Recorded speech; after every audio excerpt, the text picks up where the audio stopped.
told you about the life on Mars and a lot of the other things going on that probably want to know about, but there's others that don't want you to know about. Anyway, we're going to go ahead and get started. I believe Andy, you're going to go first. Thank you, James. Our presentation today is entitled The Discovery of Life on Mars, and we're going to cover some of the material that I covered in my paper in 2008 entitled The Discovery of Life on Mars. And then, thank you. And then Alfred is going to be discussing some corroborating evidence in another NASA photograph that we discovered since last year. Then I'll come back and discuss some of the implications of the discovery of life on Mars, and then Alfred will review the agenda of the organization we founded, the Mars Anomaly Research Society, which is going to be pressing for full disclosure about the fact that Mars is an inhabited planet, and that there are implications and complications to that we better start evaluating as a planetary civilization here on Earth. So in our first section, we have the discovery. Mars is an inhabited planet. Evidence that Mars harbors several types of human beings, numerous animal species, and elaborately carved statues is contained in PIA 10214, PIA 11049, and other NASA photographs that Mars is presently evaluating, and that we've found humanoid life in as well. The discovery of life on Mars was made, that is, present life on Mars was made by myself. I'm Andy Basiago. I'm a lawyer here in Washington State, and I summarized my findings in my paper, The Discovery of Life on Mars, in 2008. I was one of America's early time-space explorers. From 1969 to 1972, I served in a classified research and development project under the aegis of DARPA that was called Project Pegasus. This was the U.S. government's classified program in applied quantum physics. In that capacity, I took part in revolutionary experiments in teleportation-based time travel, which was operational by 1970. There were two emphases, essentially a Tesla-based teleportation technology and devices called chronovisors, which were electro-optical devices developed by two Vatican scientists, Ernetti and Gemelli, which allowed for real-time moving holograms of past and future events. So I was one of the children brought into the project by my father, who was a Defense Department engineer. As a result of the childhood experience that I had of jump teleport at the old Curtiss Wright Aeronautical Company facility in Woodridge, New Jersey, and popping out in the state capitol grounds in Santa Fe, New Mexico, in the early 80s I was tapped to be one of the individuals who would teleport to Mars, which I did from a CIA facility located in El Segundo, California. Yes. Teleport means to travel through a vortal tunnel in time-space that's opened up artificially and to pass through it. Essentially the opposite of the form of teleportation described in Star Trek. We were physically going through an interstitial chasm in time-space. Yes, and my research over the last 10 years is I've collected multiple data points establishing that I was in New Mexico as a result of teleporting there. So that's another story. Now there are data points between my childhood experiences and the Mars discovery in the sense that because by 1970 the U.S. government was sending personnel forward in time and recovering artifacts, one of the things that happened to me when I was on Project Pegasus as a child is I was permitted to read my 2008 paper, The Discovery of Life on Mars. So that's why I referenced this here. They were bringing things like books back, and because they thought this was a significant paper, they had me read it as a child and try to remember as much of it as I could. But of course, it was a work of original authorship then in 2008. My discovery of life on Mars is now the target of a disinformation campaign defaming me and also distorting the evidence that I've published that Mars is inhabited. This is being done both by past and present employees of NASA, working in the mass media, and even figures within exopolitics. One thing that we want to make clear as we start off is that the Mars cover-up by NASA is linked to the quantum cover-up by DARPA and other U.S. agencies. The U.S. fears that were to affirm that life exists on Mars, the public might learn that the U.S. has been sending individuals to Mars via teleportation for over 25 years and has placed secret bases there. I'm speaking out now because I believe that as the natural heritage of humankind, human beings on Earth have a right to the truth about the natural history of the solar system that we inhabit. The discovery of life on Mars is a major work in natural history that achieves over 50 firsts in science. It's the first work to prove that life exists on another planet, the first to analyze life forms and ancient artifacts found in one place on another planet, the first to find and name human and animal species on another planet, and the first to ever publish a photograph of an intelligent humanoid being living elsewhere in the cosmos, which we see here, which is a being standing inside an area we're calling the rock enclosure on Tsiolkovsky Ridge, west of the home plate plateau within the Columbia Basin of Mars. The discovery of life on Mars also contains highly significant data that's available because of the great accomplishments of our space agency. It's the first data from Mars to contain images of humans and animals. We haven't seen that before in the analysis of photographs taken from the satellites. The beings in the data are captured in their natural living state, which we've never seen before. The data is derived, as I said, from NASA photographs taken on the surface of Mars rather than from aerial satellites. And the data is in living color and reveals not just the red, but also the ochre, coral, pewter, turquoise, and other colors of the real Mars. That's why after writing my paper, The Discovery of Life on Mars, I wrote to the president of the National Geographic Society on behalf of our organization, Mars, asking that my findings be published in National Geographic as a major discovery in natural history. For geography does not end at the Earth's geostationary orbit, and as National Geographic stated recently, in fact a month before my paper was published, space is the once and future frontier of the human race. The discovery of life on Mars analyzed a single NASA photograph that we see here. This is the one captioned PIA 10214. It's a westward panorama of the West Valley of the Columbia Basin in the Gusev crater of Mars, taken by NASA's Mars exploration rover Spirit in 2007 and beamed back to Earth in January of 2008. As I wrote in my paper, this image is the most significant photograph ever taken by human beings from Earth, because in it, humanity has crossed the threshold that separates our past as an earthbound race from our future as a spacefaring civilization in contact with extraterrestrial species. The discovery of what PIA 10214 contains had its roots in the public scrutiny that this anomaly here attracted beginning in January 2008. It's the apparent form of a human female jutting up from the far left edge of the home plate plateau. Like many people around the world, I wondered, was this a natural rock formation, which is what the skeptical opinion was.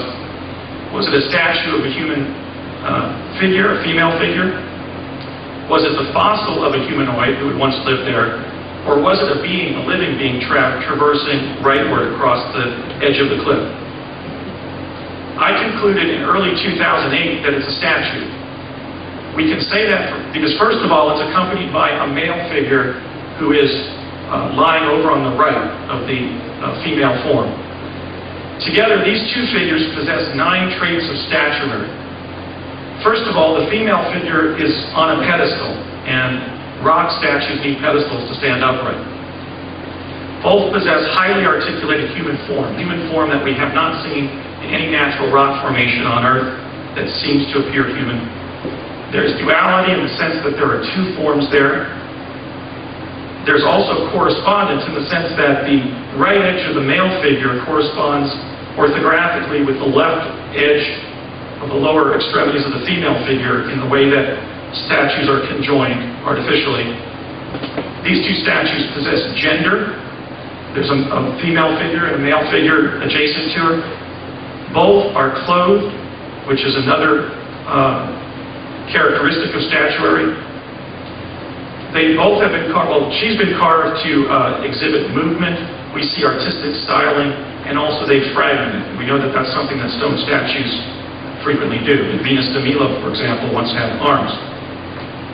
But that's not really the significance of this anomaly, which was so widely published in 2008, really ever since. Because the photograph has always appeared on the internet too closely cropped. It's been it's been photographed just to focus on the female figure at the top. But in fact, I made a shocking discovery by stepping back and looking at more of the photograph.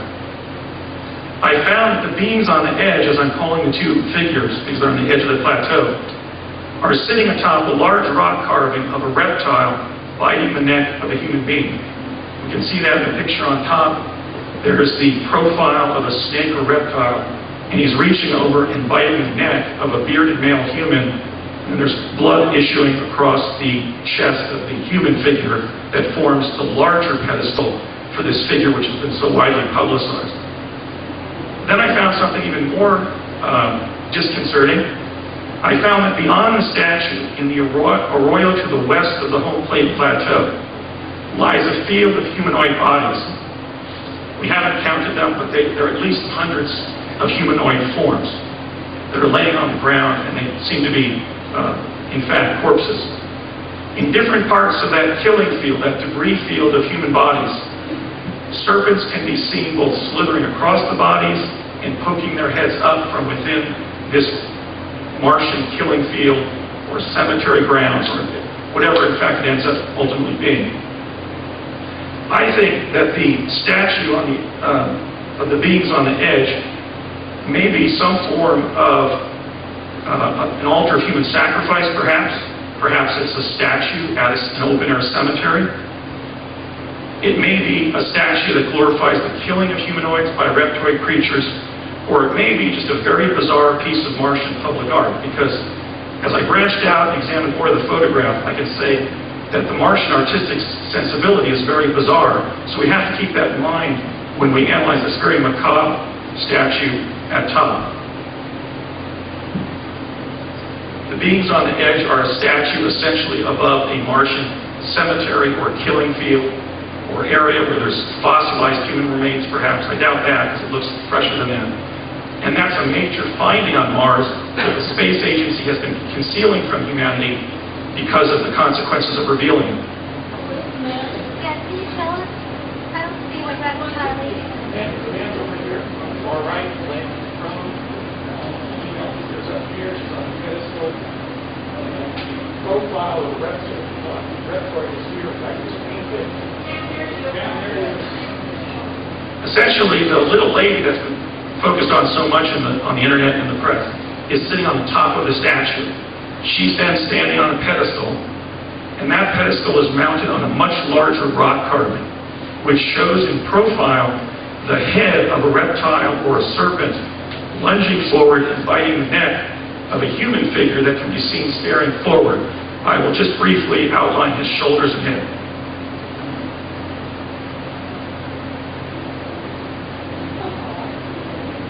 So there's a three-dimensional form, and then there's a more two-dimensional rock carving that they're mounted on.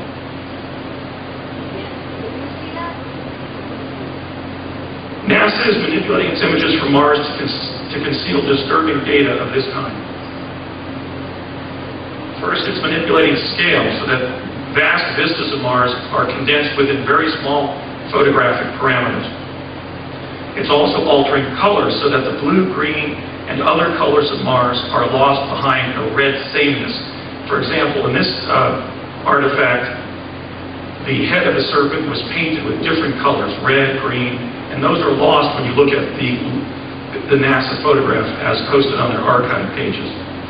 It's also been NASA has been altering brightness and brightness and contrast downward so that details are difficult to perceive. In this way, NASA is essentially serving two masters. It's fulfilling the NASA Act of 1958 by promoting the expansion of human knowledge of space, which was its first mission under the NASA Enabling Act of 58. But it's also complying with the decree of the CIA's Robertson Panel of 1953 to suppress all evidence of extraterrestrial life. Having been on Mars, and in fact, as we were leaving on the second trip, I was with a CIA agent by the name of Courtney M. Hunt. There was a creature over on our right, and I said, "Tell me that that's not a predator, Courtney." And in fact, he said, "Well, sorry, friend, it is." And we were maybe about 40 feet from the apertures to the Martian underground are these large skull-like structures that dot the landscape of Mars. And he said when we get about 20 feet from the portal there, from the head, just start running like hell. And we leapt in to this skull-like statue, like let's say baseball players would dive into their dugout, as this thing sort of hit the aperture there, and fortunately we were able to flee and get back into the Martian underground where their civilization is. So having been chased by one of these plesiosaurs or plesiosaur-like creatures, a creature that did not survive the KT extinction on Earth, and also having been aware of the fact that on Mars, statues of heads and skulls and masks are used to conceal openings to the Martian underground, I wondered what had happened on the surface of Mars since I was up there several times in 1981. So therefore, throughout 2008, I examined NASA image PIA 10214, finding what I wrote at the time, that it holds a cosmic treasure trove of pictographic evidence of life on Mars, including humanoid beings, animal species, carved statues, and built structures. Here we see one of the statues of the head, and these are in fact large objects, and the eyes provide access to concrete bunkers, so to speak, that are access to the Martian underground. Thus far, we've identified 5 typologies of humanoids in NASA photograph PIA 10214 that I identify in my paper. The first typology are humanoid beings with large bulbous heads and spindly bodies, not unlike the gray ETs that have been cited in the literature of alien-human contact for decades, but whose ultimate origin remains disputed in ufology and largely ignored within exopolitics. This kind of humanoid can be seen standing in the rock enclosure on Tsiolkovsky Ridge. This is the first humanoid being ever discovered on another planet to be published on this planet. Here we see the humanoid standing in the rock enclosure. Those aren't 4 rocks, there are 3, and the body of the humanoid is breaking up a large rock at the back. This is identifiable on the internet, in NASA's photographs. Yes? Were the photographs better if they're like blurred? Well, essentially you can't see the data when you look at the NASA photograph. So I imported them into a program and took out very small sections and then enlarged them. And that results in blurriness, but it also defeats the NASA cover-up regarding what's actually in the photographs. Here's another area in the photograph. It's over on the far right of 10214, where this first typology of humanoid can be seen sitting around what we're calling the rock garden near this grotesque human skull. Point to the beam. One here, one here. There's actually 5 or 6 sitting around as if they're recreating in front of this grotesque humanoid skull. Here's an enlargement of 2 of the humanoid beings on the left side of the grotesque humanoid skull. The apparently female figure has multiple appendages, as we can see on the upper right of the picture. The second typology are transparent forms like glass totem poles. Some Mars anomaly researchers think this is a photographic effect when animals move while spirit is taking their picture. Over on the right we see an enlargement in black and white of one of these glassine forms with multiple appendages that we found in various places in the photograph. The third typology of humanoid beings on Mars combines the head and upper body of modern human beings on Earth with the lower body of an arachnid of the order of scorpionidae, in other words, a scorpion. A colorful example of one of these scorpion men can be seen in the turquoise field in the upper right quadrant of 10214. He has a horn on his head, is situated in front of smaller creatures that may be his progeny, and he's looking up towards the rover spirit. His bright turquoise body matches the color of the bright turquoise rocks that dot the Martian landscape. So here we see a blurred enlargement of the scorpion man and a more condensed enlargement over in the right corner of the photograph.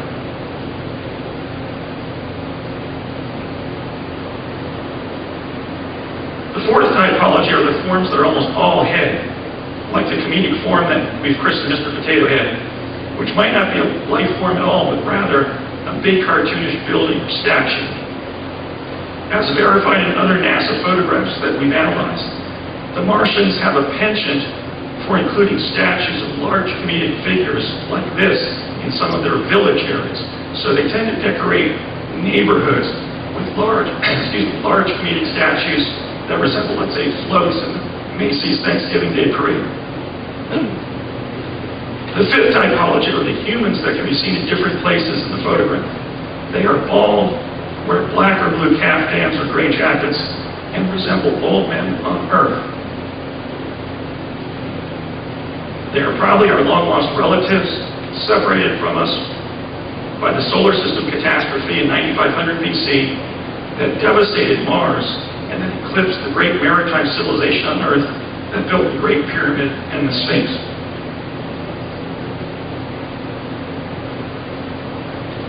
In addition to humanoid beings, there are many different types of animal species on Mars, numerous animals.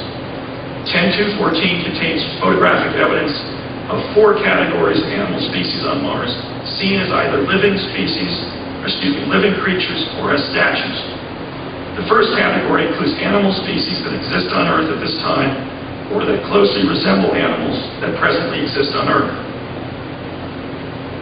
In this category, we would place elephants, a platypus or hippopotamus-type figure, horses, cows, frogs, tortoises, serpents, and snails, although I have to add the caveat that the snail on the far right has the head of what we would consider a human being. It's a snail with a hominid's head in the front of the photograph. The second category of animal species on Mars combines the elements of animal species that inhabit Earth at this time. I'm a trial lawyer by profession, so my voice is gone at this point. I've been in trial for a couple of weeks. The second category of animal species on Mars combines the elements of animal species that inhabit Earth at this time in its biological history, and that from our perspective are hybrids of living animal species on Earth, to include this animal that combines the traits of a dog, has a dog-like face or a lion-like face, and a furry body that nonetheless has the form of an octopus, but is terrestrial rather than aquatic in nature. The third category includes reptile species extinct on Earth.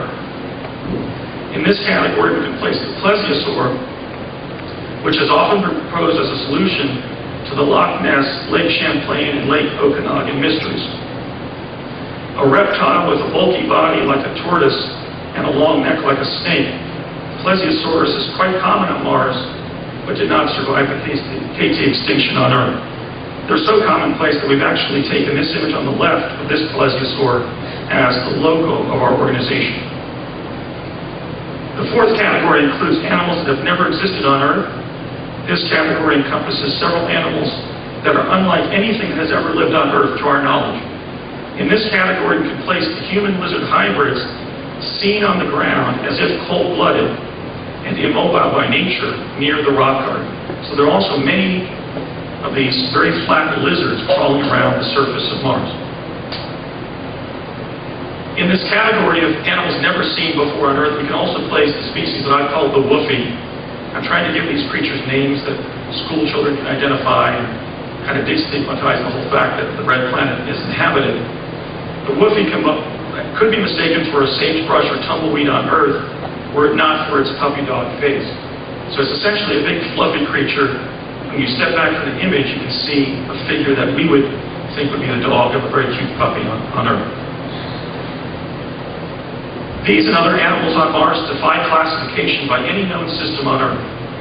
We would include among them a curious animal whose giraffe-like head can be seen peering from behind the cliff, literally within feet of the rover Spirit.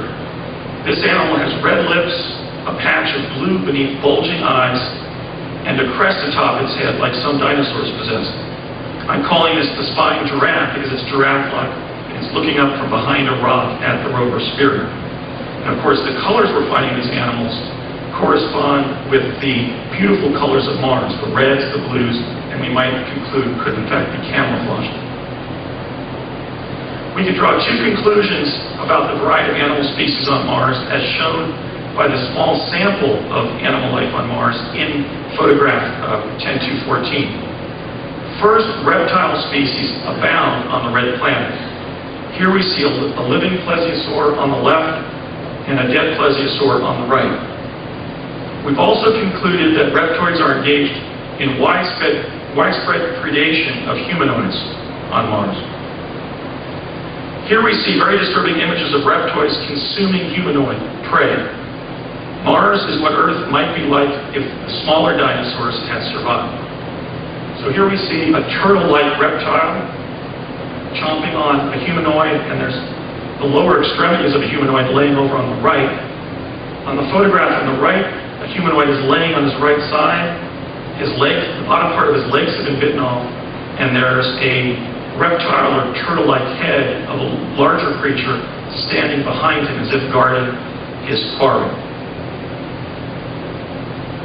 Reptoid predation may be the cause of the human bodies that litter the valley bottom, where they are sort of fructifying in a sticky morass, as if decaying corpses.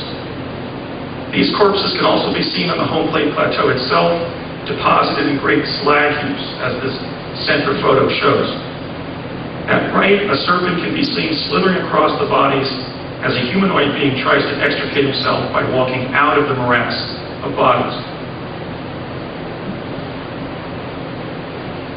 Now, when we look at the fact that this photograph shows archaeological evidence of a possible altar of reptilian sacrifice of humanoids, forensic evidence of hundreds, possibly thousands of humanoid bodies, and biological evidence contained in the last photo that reptoid predation of humans is commonplace on Mars, we have to ask whether the reptilian agenda identified by researchers like David Icke may be germane to the whole solar system. And if that's the case, I believe that my findings may be of interplanetary security significance. Let's take a look at some of the carved statues on Mars. So far, I found numerous carved statues in PIA 10.2.14. Just on Tsiolkovsky Ridge, one of the prominent landforms there, I found 12 statues of humanoid and animal heads. In fact, there are so many stone monuments featuring faces in this westward view of the West Valley of the Columbia Basin that we can safely now conclude that the face on Mars at Cydonia is a stone monument. It creates a rebuttable presumption, as we would say in the law, that the face on Mars at Cydonia is a stone monument. Simply put, shaping natural rock formations into human heads, faces, and masks is a characteristically Martian art form. Here we see 8 of the 12 heads, carved statues, if you will, of human and animal heads that I found just in the 100 feet of Tsiolkovsky Ridge on the left center of photograph 10.2.14. Some of them have multiple faces in the nature of a Picasso painting where he had one being with several faces to its physiognomy. One of the most surreal objects that I discovered in PIA 10.2.14 is, as I mentioned, this grotesque humanoid skull in the rock garden over on the far right side of the photograph. This skull-shaped head features a broad humanoid cranium with a pointy crown, deep eye sockets, large elephantine ears, and bony hands that are protruding upward from beneath the Martian underworld. Objects like these are used to cover openings on the surface of Mars that connect to the civilization below, and that intelligent humanoids like ourselves and our fellow humanoids up on the surface of on the planet Mars can identify as artificial structures and find these openings to the underground, but that animals cannot discern the meaning of.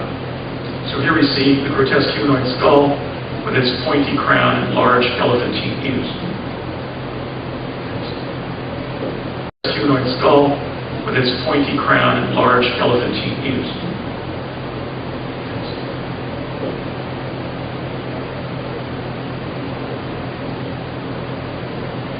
Two of the most striking statues in 10.2.14 are the face of a boy and the head of a dog, which are found along the jagged edge of the home plate plateau, again very close to the rover Spirit.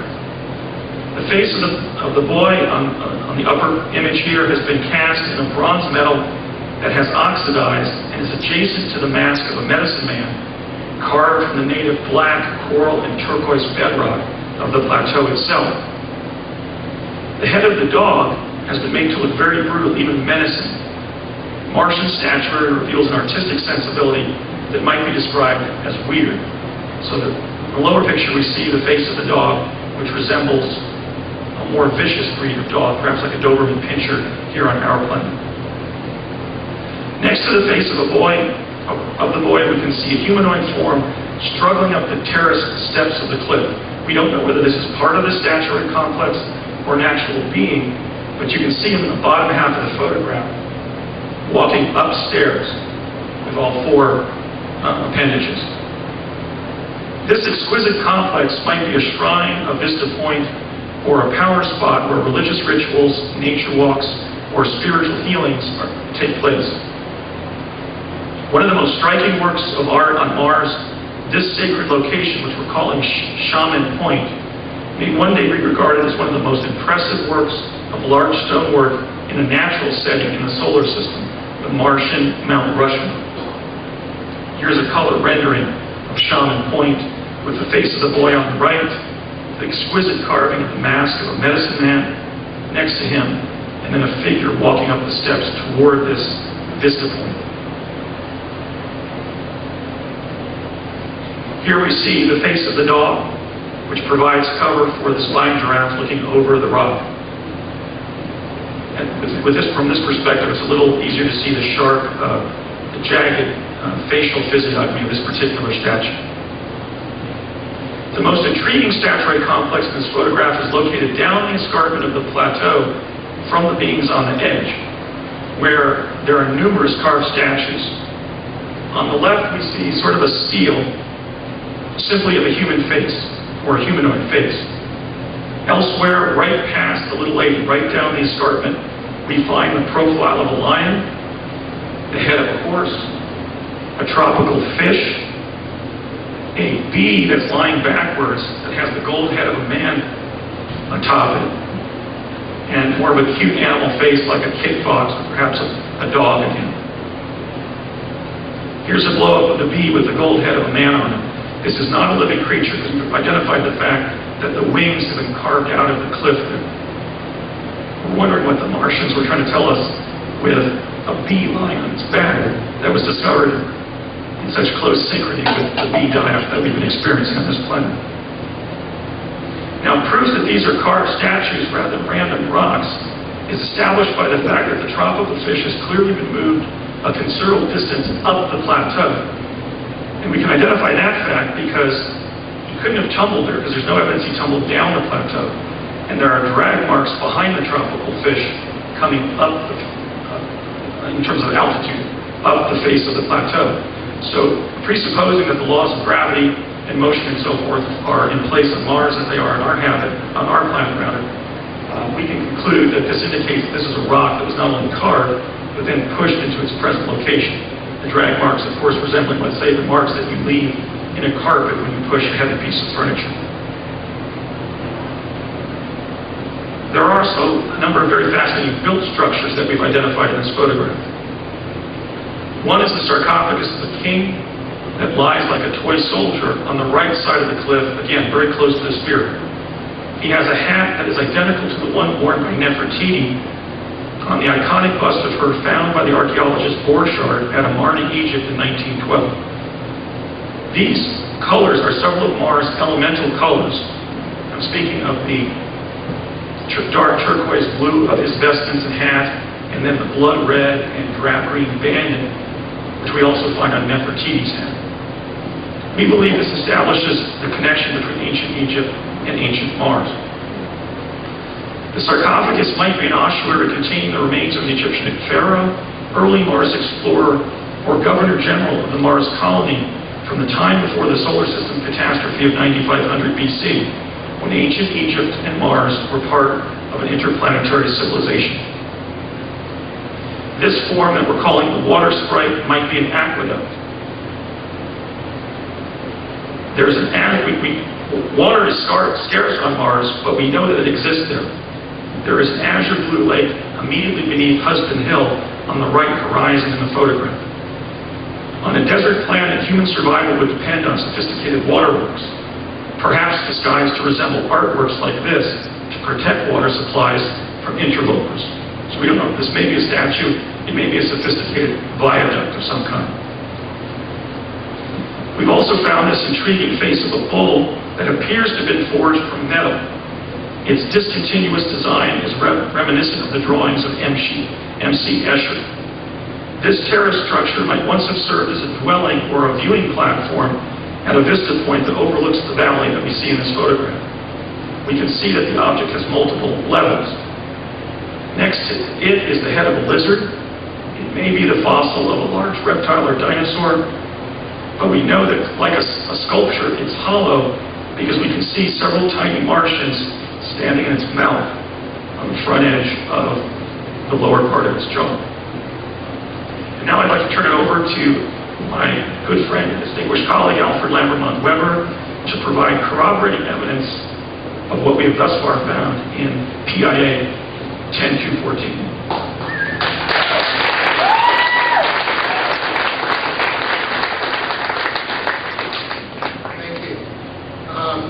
This is PIA 10214 is not the only NASA photograph in which Andy has found evidence of life on Mars. Corroborating evidence is contained in PIA 11049, a southward view of the West Valley of the Columbia Basin taken from the Home Plate Plateau during the first 6 months of 2008. This NASA image, which is on the internet, also contains evidence that life exists on Mars. Now, here you can see in PIA 10214 the tilling of the soil in a regular way there. And this is consistent with the purposeful cultivation of the land by advanced, intelligent humanoid beings, such as is found at mining, agricultural, and manufacturing sites on Earth. And waterworks appear to decant water to supply human activities at the site. And you can see this spout of water coming down there on the left. Sorry, on the right of the photograph. At the right side of the site is a built structure resembling the head of a bear. Water can be seen falling from a pipe into a cylindrical catch basin. And humanoid beings can be seen standing in front of the catch basin as if approaching a public bath or water well. And on the right is a close-up of the catch basin and the water. At the time that Andy found and published his evidence of moving water and artificial waterworks on Mars, NASA was announcing that it had made, quote, the chilling discovery of ice on Mars. One way that NASA is perpetuating its cover-up of life is to conceal major discoveries while publicizing minor ones in this way. i.e., running water was discovered. NASA announces at the same time that, ice exists on Mars. Near the falling water, a hodgepodge of different statues like those found in archaeological digs on Earth at places where statues were once made, such as an artist's studio or a foundry, litters the site. The statues are highly imaginative and arrayed in a chaotic way. The statues include the profile of a man in light blue on the left, a screaming being in the middle, and a bulbous-headed being in pale green on the right. The man resembles a human on Earth, but the other two beings seem to possess the neoteny of the prototypical alien. The animals found in PIA 11049 include the Martian bear cat, which can be seen ambling along the ground with a human in its mouth. That's the left. The rock hopper in the middle, possibly a monkey, And the primate that Andy has named the Sendak on the right, in honor of author Maurice Sendak, who's where the wild things are, presaged some life forms on Mars. And here's a close-up the Martian bearcat south of the home plate plateau. And here is close-up and a closer photograph of the rock hopper hopping along a rock on Mars. See him there on the left. And here is a Sendak on Mars. And you can see from the reproduction of the Maurice Sendak book cover where the wild things are with a Sendak and other than the animals.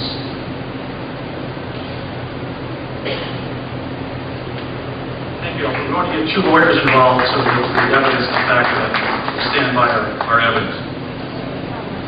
And hopefully people will believe us despite the fact that we're both attorneys. So what are the implications of these findings?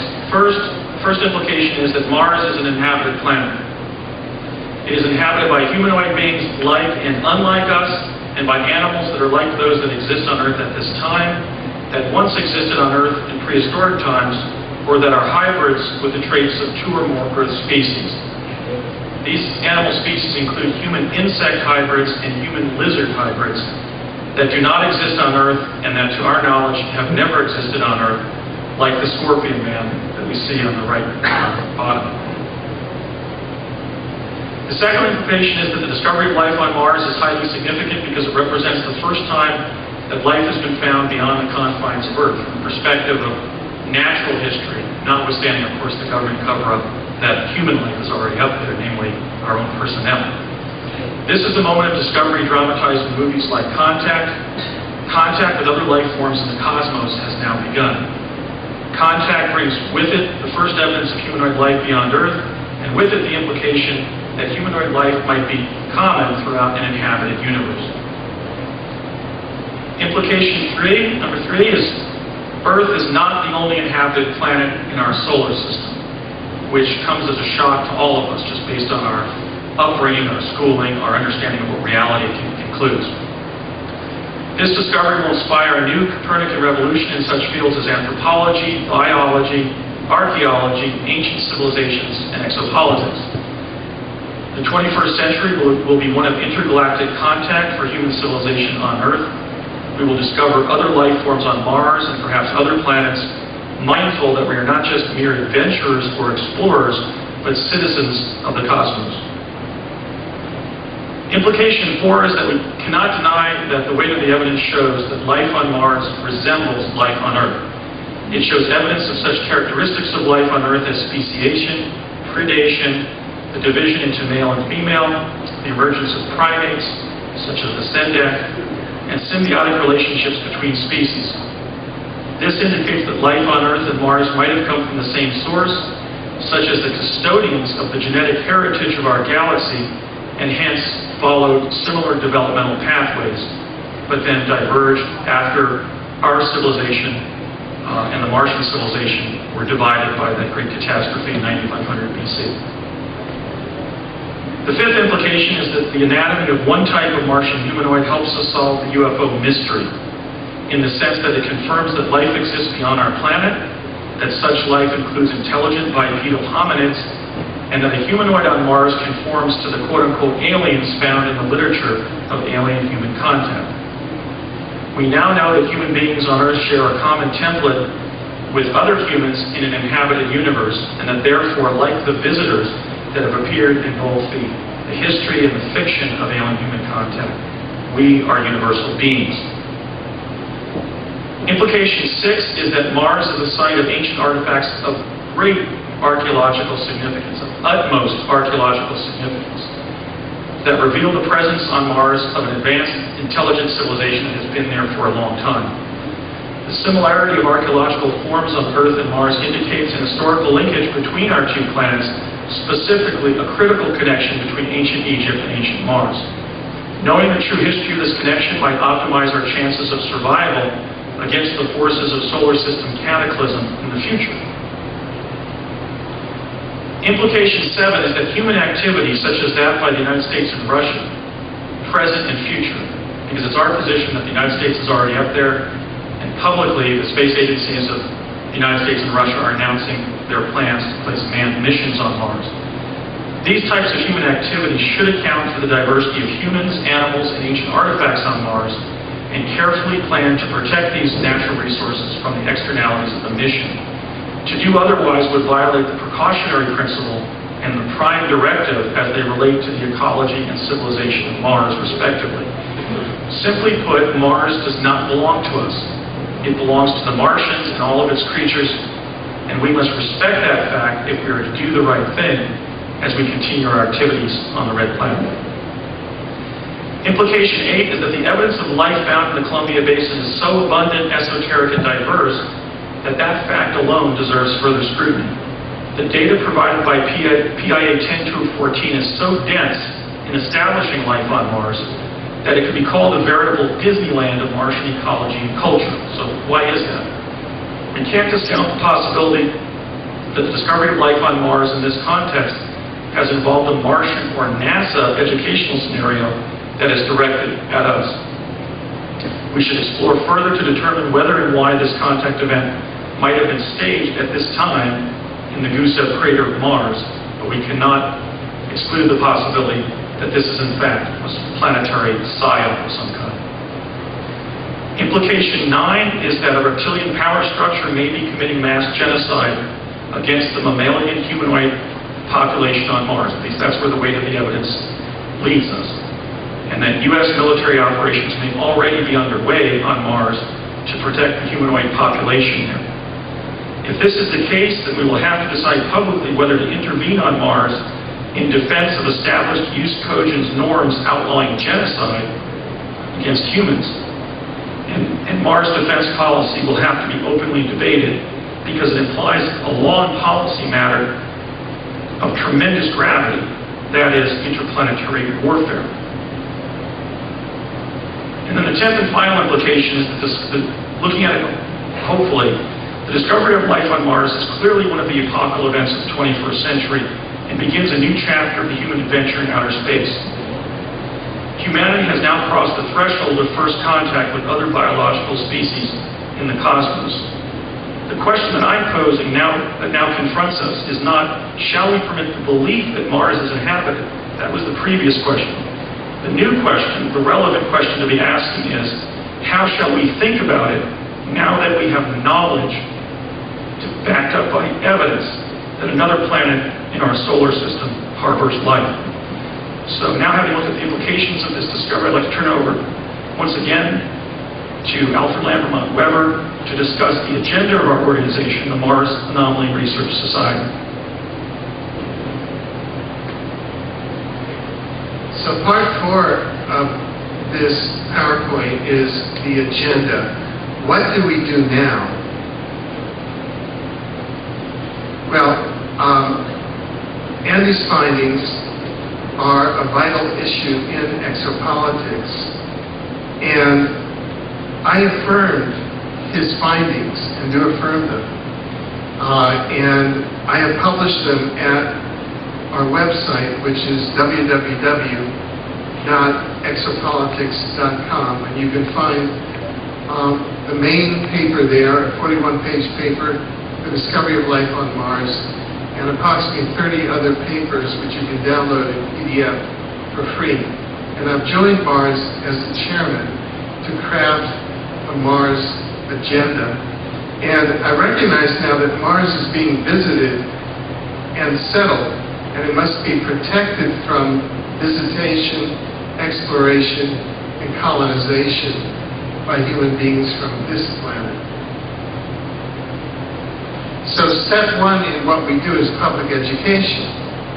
And we're going to be going around North America and the world educating the public that Mars is an inhabited planet with a fragile, beautiful, and diverse environment that is worthy of protection. that NASA photographs PIA 10214 and 11049 and other pictures on the internet contain images of Mars, several human species, and many animal species. That some of the beings on Mars are humanoid beings just like us and are probably related to humans on Earth. That the discovery of life on Mars will now bring an end to official state secrecy about extraterrestrial life. That NASA is concealing the existence of life on Mars and the U.S. presence there, even though its legislative mandate from 1958 forward was to promote, quote, the expansion of human knowledge of space.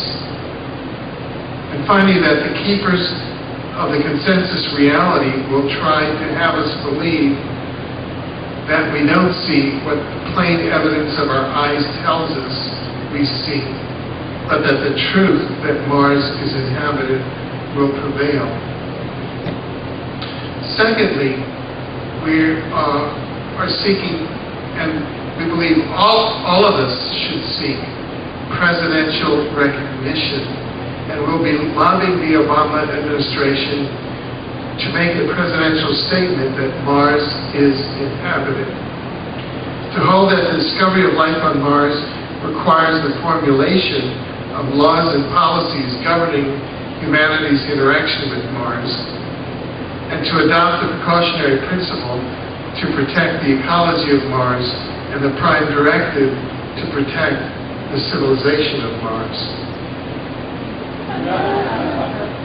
If we look at presidential recognition of life on Mars would be a major accomplishment of the Obama administration.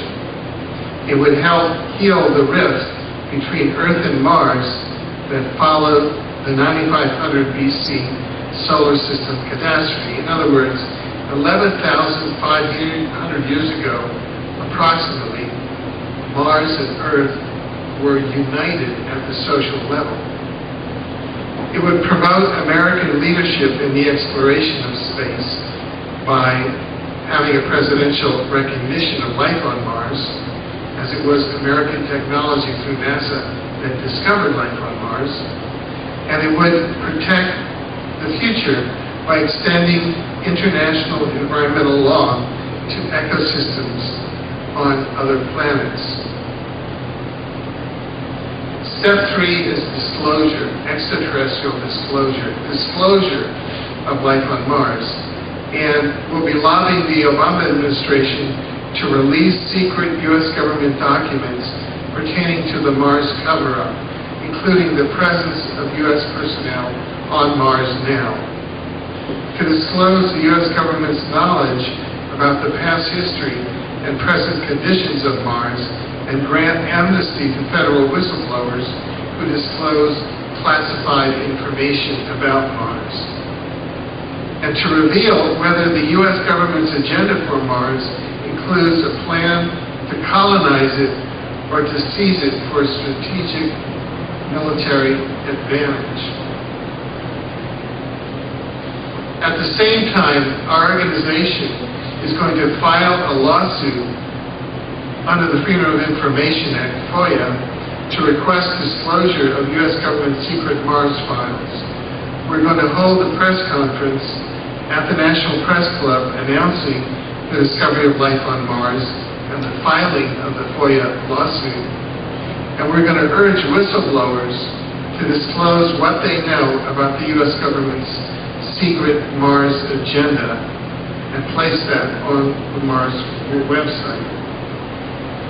Public interest diplomacy, step 4. We're going to be politically active at the international level and advocate for positive, peaceful public policies toward Mars at the UN General Assembly, which under UN General Assembly Decision 33426 of 1978 invited UN members to coordinate research programs into extraterrestrial life. We're going to pursue formal acknowledgement of human and animal life on Mars and the Martian civilization by the UN General Assembly. And we're going to urge establishment of a UN Mars Protectorate to assess the impact of terrestrial probes on the Martian ecology and civilization.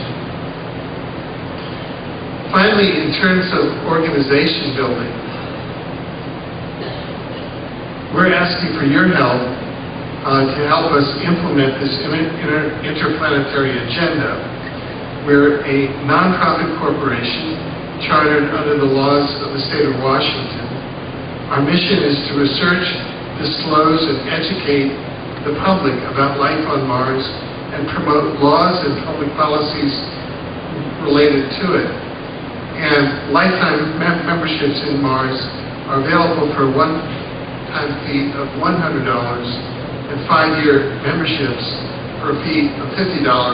All of these funds are going to go to fund the expenses such as the FOIA lawsuit against Mars. And this is just some of our contact information.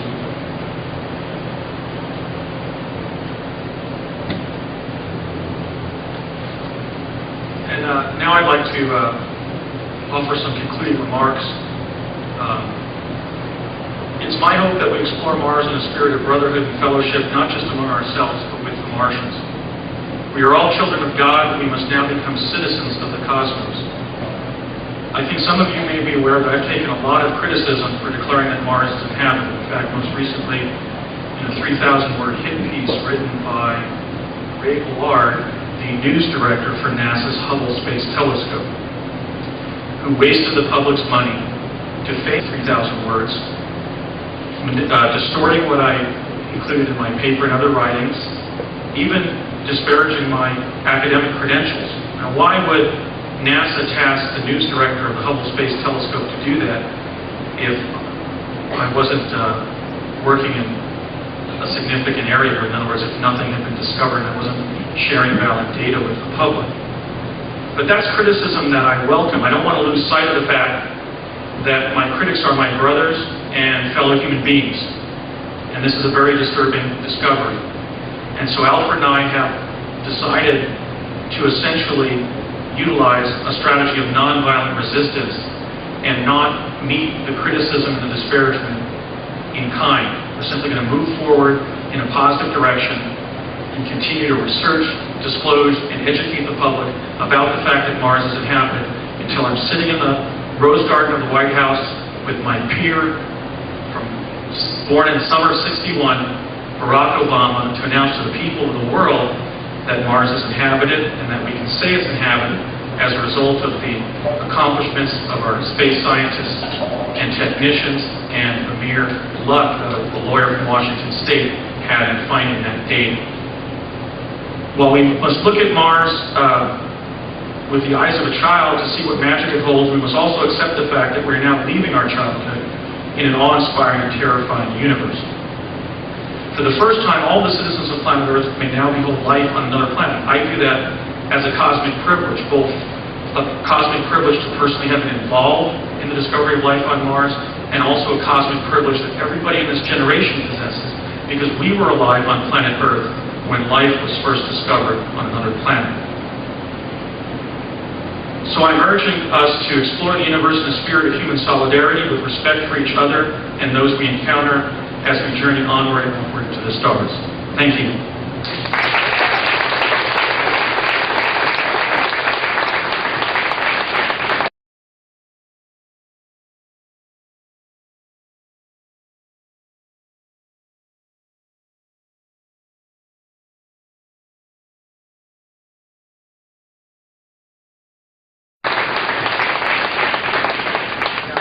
Thank you very much. This PowerPoint took up 60 minutes of the total 90 minutes, so we still have 30 minutes left. For those of you who would like to ask questions, there's a microphone there.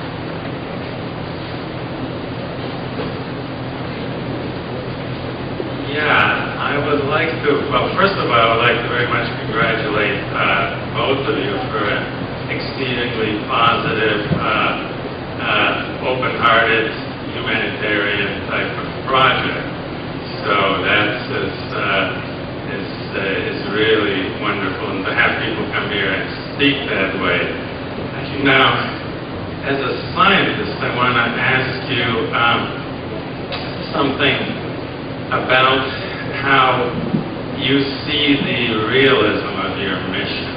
That the way I see things is that we have had a change in instant government, but not a change in permanent government. The permanent government has bombed the WPC a few years back. That is a heinous act. If the permanent government is still in charge, are they going to be open-hearted enough to try to save civilization on Mars? That seems to be a sort of question of realism assessment. And I wonder what your thoughts are on that. Well, you point out an important issue, which is that the Mars cover-up is an intelligence function of the permanent secret government. We're now trying to bring that activity into the light of day, because I believe it's Justice Brandeis who said that sunlight is the ultimate antiseptic. So, in answer to your question, we don't expect that the permanent secret government is going to bring about peaceful relations on Mars. We believe that we will bring this information into the light of day, and ultimately national governments that are involved in space exploration and the UN itself will then chart a positive course, create a Mars protectorate, and require all the governments in the world that are visiting Mars not to colonize it, but to show respect for both its ecology and civilization. And I would point out that this isn't just a philosophical issue, because back earlier in June of this year, astronaut Buzz Aldrin called for colonization of Mars. In fact, in an essay for CNN that he wrote, it was published on June 23rd. So already we have individuals who are luminaries in our civilization and space science, who I don't think you could say are part of the permanent secret government, but are some of the luminaries of our overt space program, who are calling for inappropriate activity or actions in regard to Mars. So we don't expect the permanent secret government to achieve that. We're hoping to wage a disclosure campaign here so that the people of the Earth can do that jointly. I have been taking pictures of orbs, and in these pictures I have been seeing these animal faces and these cartoonish faces that until just now I couldn't make sense out of.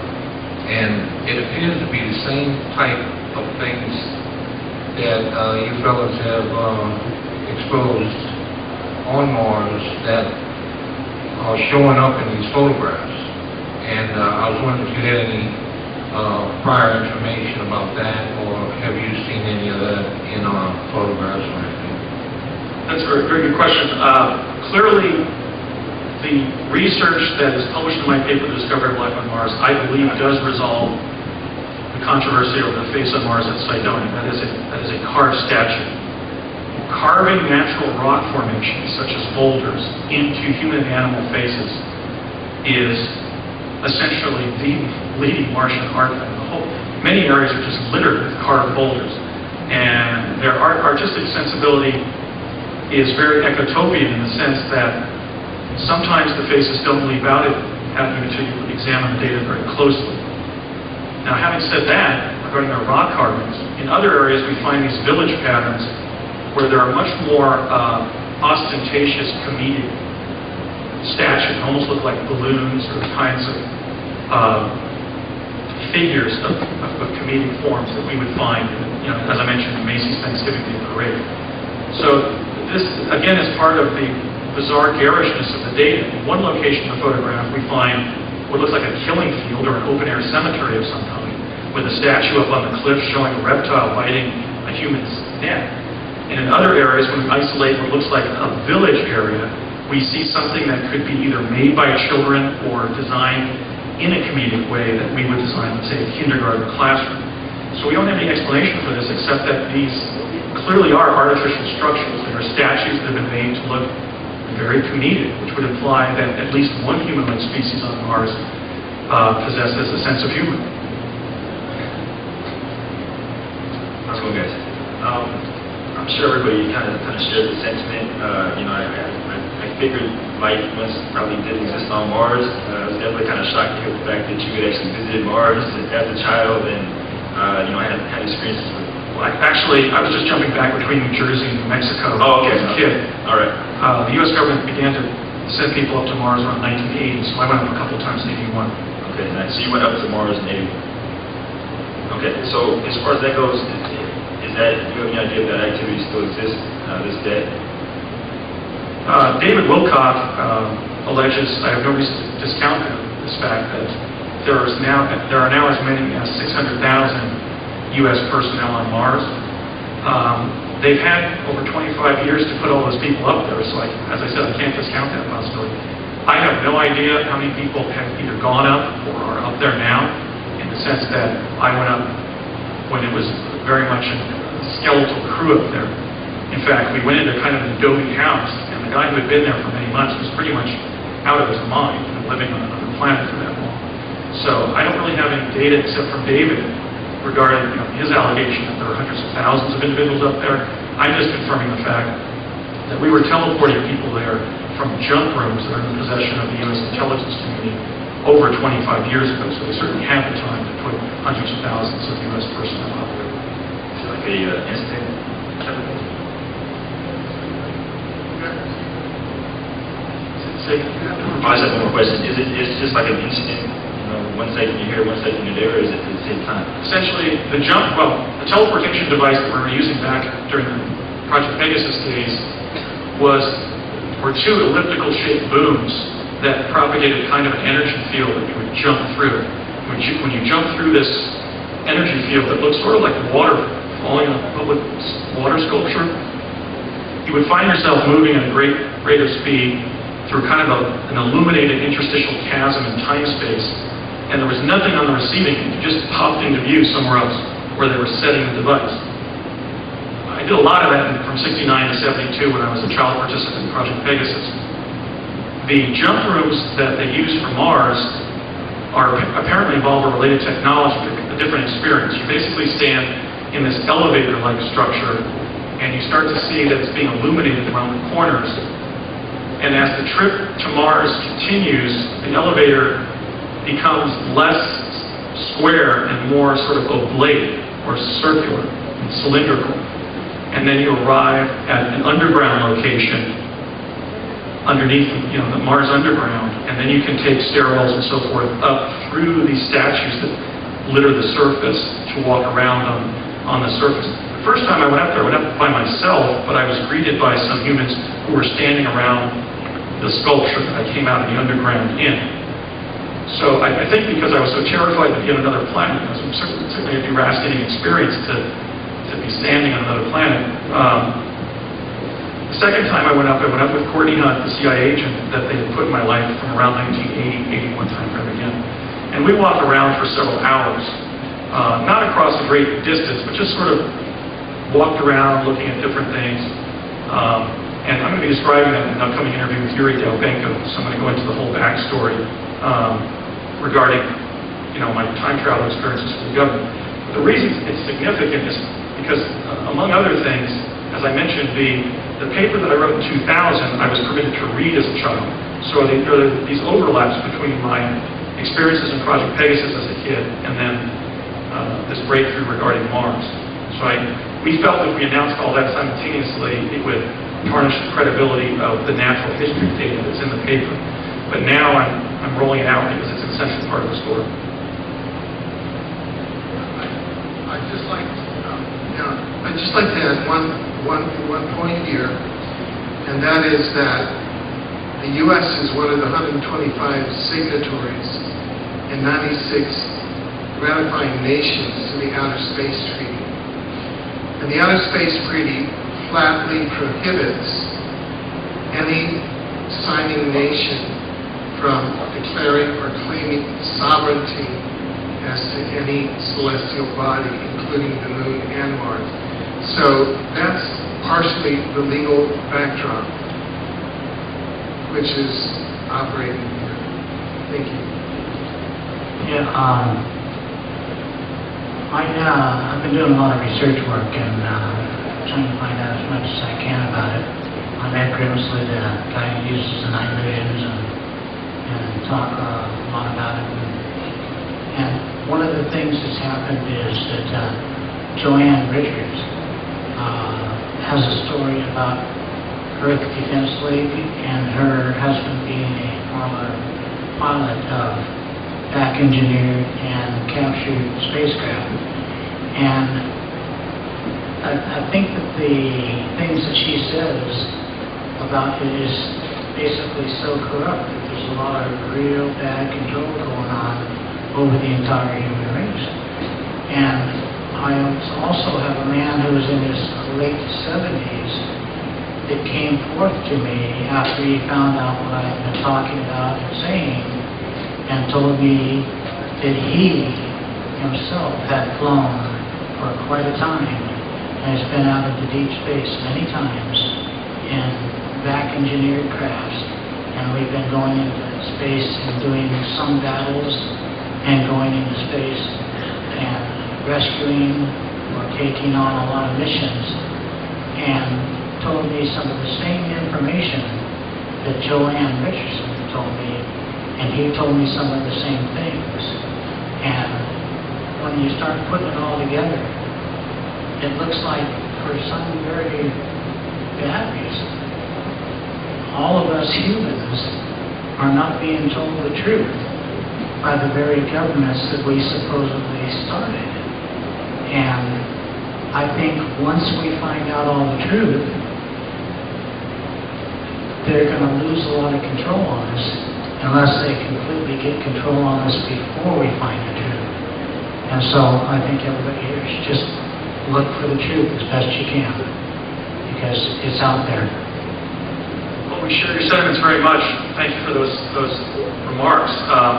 We view this essentially as a truth campaign, and that's why we don't want to answer the hostility of unfounded criticism or character assassination or so forth in kind, because that's just going to try and to divert our attempt to identify what the truth is and share it with others. And I think that in this sense, the disclosure movement is as significant as the abolition movement. You know, obviously the abolition movement was about freeing human beings from physical bondage, and I think the disclosure movement, if it's going to fulfill its historical destiny, is going to be about freeing people from metaphysical bondage. And at a minimum, that involves everybody on the planet having access to the true natural history of our planet and the other planets in our solar system, and not have that information sequestered within the cult of intelligence, which is where it is presently sequestered. My grandfather told me in 1961 that about how he was the first cousin of Mamie Eisenhower, and Mamie's father was a Grimsley, married Dodd, and then Dodd married Eisenhower. And he called her after not seeing her. They were soulmates. And about 14, 15 years old, they hadn't seen each other for years and years. And he called her Colette in the White House and talked to her for a couple of hours.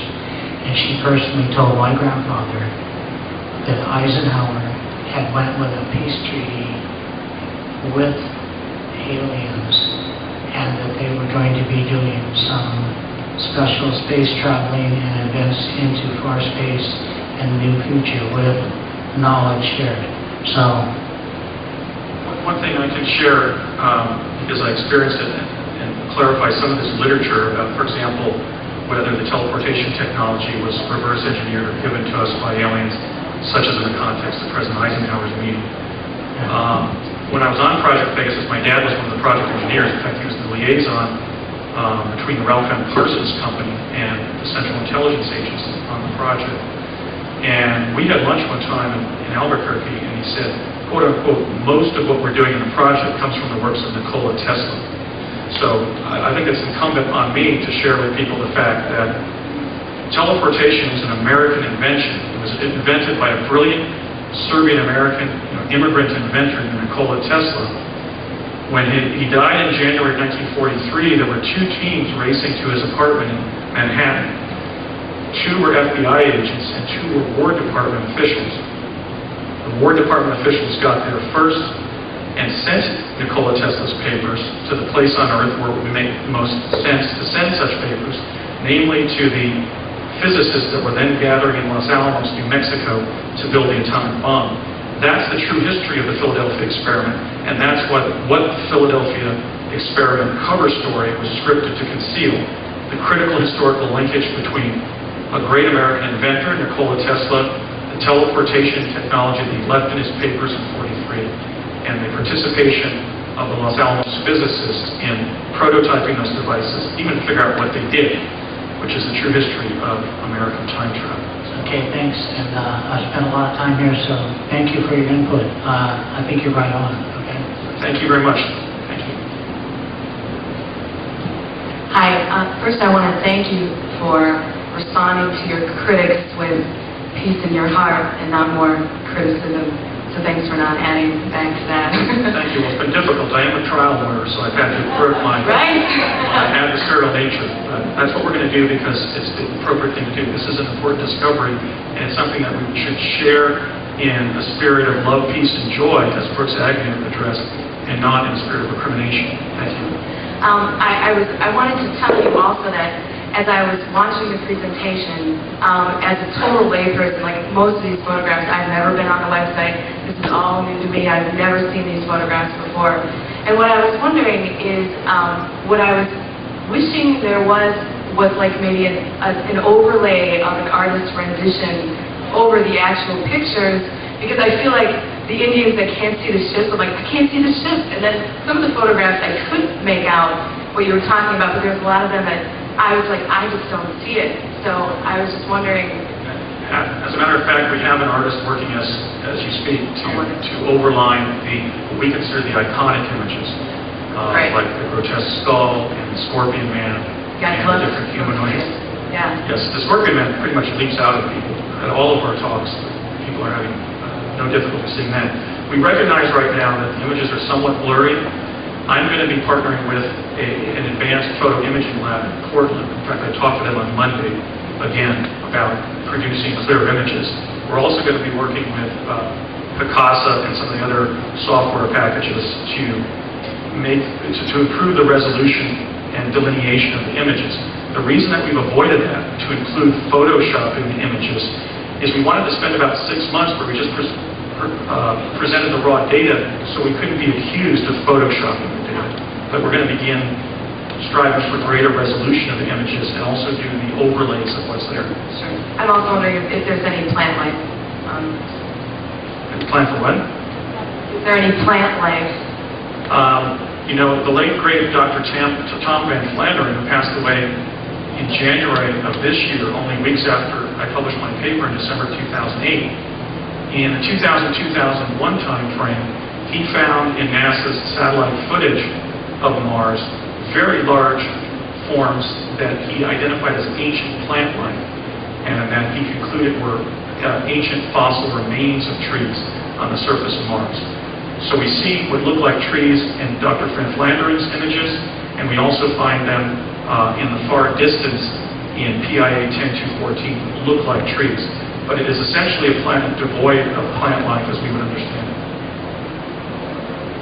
I was curious when you were teleported to Mars. Mars. If you had also been teleported to any other planets, because I've heard of somebody who had been on Venus, and also if you met any humanoids on the surface, and if you were inside, and if you met any humanoids.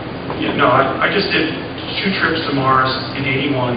I had a background as a kid dealing with the psychological and physiological sensations of teleporting. That's why I believe I was tapped to do that. I was pressured throughout the summer of '81 by the CIA agent Courtney M. Hunt. I verified his background with the CIA and everything. And it really ultimately wasn't that any more stressful than flying from, let's say, San Diego to Seattle, except the awareness that we were on another planet, which at least initially I had some difficulty dealing with. By the second trip, I was more relaxed. Now, during the first trip, there were some human beings like us who were project personnel standing outside one of these skull-like structures when I walked from the underground onto the surface. And I just stood there for about an hour or so, and then I went back in, and I was taken, to a jump room there, and then jumped back to the facility in El Segundo, California, that I had teleported to Mars in. Do you know if they were from Earth or if they were from Mars? I believe that the human beings I encountered in that context, and on the second trip when we walked over this adobe-like house that was so decrepit that the screen door actually fell off the house when we opened it, were U.S. personnel who were on Mars for months or years. And they showed evidence of that. They were pretty much out of their minds. They looked mentally exhausted.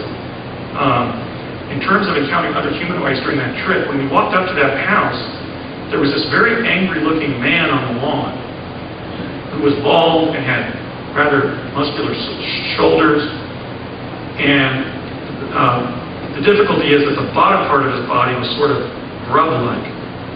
And he came bounding across the yard at me, kind of snarling and barking at the same time. And so some of these hybrids up there are, at least superficially, very intimidating. And Courtney Hunt, who was sort of a past master at not being perturbed by anything, I walked behind him as this thing came lunging across the yard at us, just instinctively, just because I thought it was going to bite my legs. And Courtney said, he's harmless. Didn't even pay attention to the fact that this creature came lunging across us on the lawn there. Then later, as we were leaving, a number of those types of hybrid creatures were sort of in a line on the crest of a hill and were sort of barking. And he said, they're saying goodbye to you. So Mars is a lot different than Earth, and I'm going to be providing descriptions of some of the stuff I saw. But I think that those several trips did allow me to see some of the data more clearly, because I had, for example, in that instance, an encounter with some of the hybrid creatures up there. And you also think they live inside? Say again? They live inside also the planet? There's an extensive civilization under Mars. Is that your question about Mars, life inside of Mars? Yes, and in fact, 4 days after my paper was published, I received a telephone call from a woman who was a DARPA psychologist when I was on Project Pegasus, and she just wanted to know, how are you doing? And essentially, she had been alerted to the fact that my paper had been published. And she confirmed during that telephone call that there are 1 million humanoid beings living in that underground civilization under Mars. I'm talking about Martians, not our personnel up there. And that they are several types. And again, that may have been indirection to have me ignore the fact about our personnel up there. She was kind of describing some of the natural history of the Martian civilization. But that corresponds with the remote viewing data gathered by Dr. Courtney Brown at Emory University. That there's an extensive civilization under Mars. And certainly the teleportation portals connect to that underground civilization, a part of it. Thank you for all the information. Yeah, good. Andy is the editor of my book, Exopolitics. And the last part of the Exopolitics book is a case study of the intelligent civilization living under the surface of Mars and a program for public interest diplomacy toward them based on the remote viewing of Dr. Courtney Brown and others. And back at the hall, I brought a limited number of copies of the book Exopolitics here.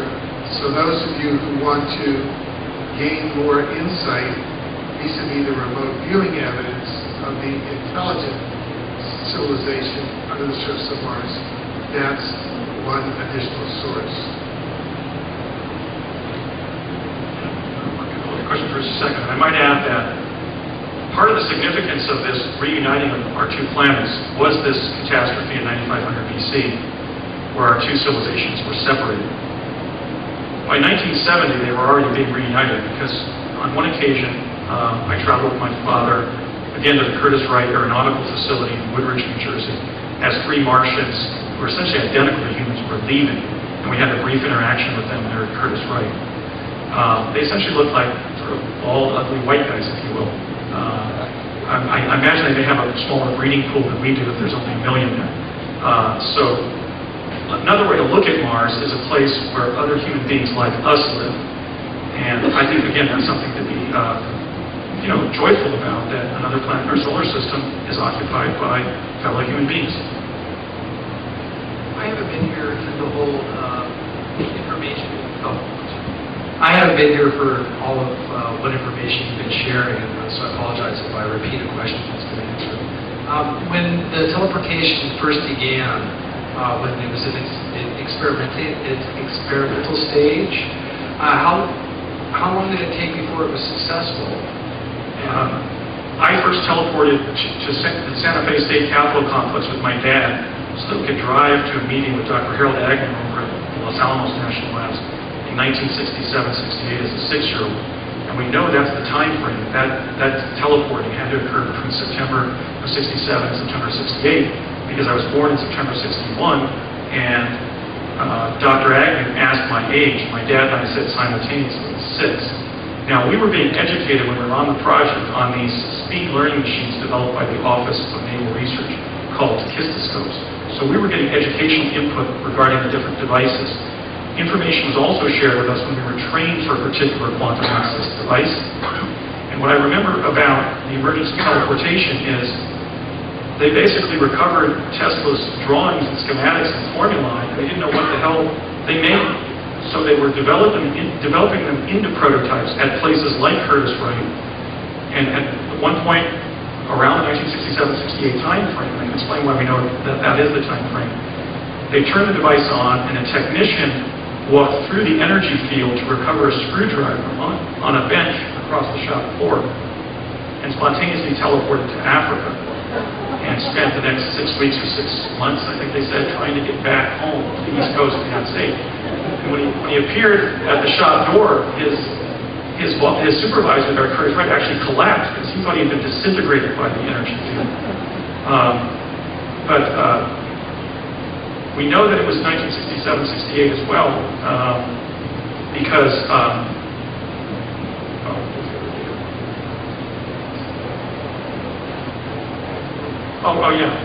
Dr. Agnew asked me my age, and we know it was that particular trip that was my first exposure to the experience of teleporting. So, the best as I've been able to sort of correlate the data.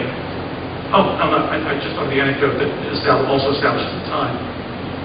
When we went to Dr. Agnew's office, he said to my father, "How was your trip?" And my dad said, "Fine and fast." And Agnew, who had been a student of Enrico Fermi and was one of the Manhattan Project physicists, looked up from the prospectus that my dad was delivering there in his office and said, "Oh, did you take the teleport?" And my dad said, "Yes," and so did my young son, Andrew, my number 3 son, Andrew. And my dad then let a pause go by for a while, didn't want to settle it. And then as Agnew was reading the report, my dad said to Agnew, "Have you tried it yet?" And Agnew said, "No, but I want to." And I infer from that in that time frame, 1967-68, teleportation was a new toy to Defense Department scientists and engineers like Dr. Harold and Agnew and my late father. So I believe they were tinkering with Tesla's technologies for 25 years, trying to figure out what was in those lab books, and by 67-68 accidentally discovered that particular device allowed for physical teleportation. And one more question. Do you know what the farthest distance is so far that one has been able to teleport? Well, I know by 81 we were teleporting to Mars, and that's as far as I can place it. One of the problems in teleportation is the correlation between the physiological limits of human beings, like their respiration, the distance, and the speed of the teleporting. In fact, I remember my father saying that the first 3 Navy enlisted volunteers in the teleport device at Curtiss-Wright asphyxiated because their air that they dragged into the Bortle tunnel expired before they reached their destination. So I don't believe we're traveling in distant space with teleportation because there are limits to what the time traveler can withstand inside the Bortle tunnel.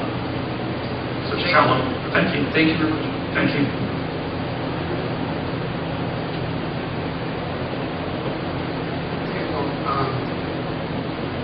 Thank you very much.